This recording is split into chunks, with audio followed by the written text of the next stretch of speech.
భగవద్గీత తెలుసా? వంచన యొక్క ఆశయం ధర్మమైతే ఆ వంచన కూడా ధర్మమే.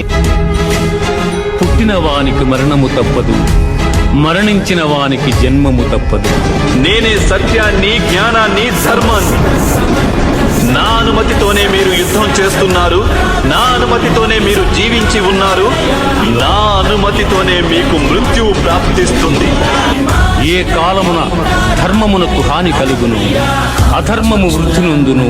ఆయా సమయముల యందు శిష్ట రక్షణ, దుష్ట శిక్షణ, ధర్మ సంరక్షణముల కొరకు ప్రతి యుగమున అవతారము దాల్చుతున్నారు.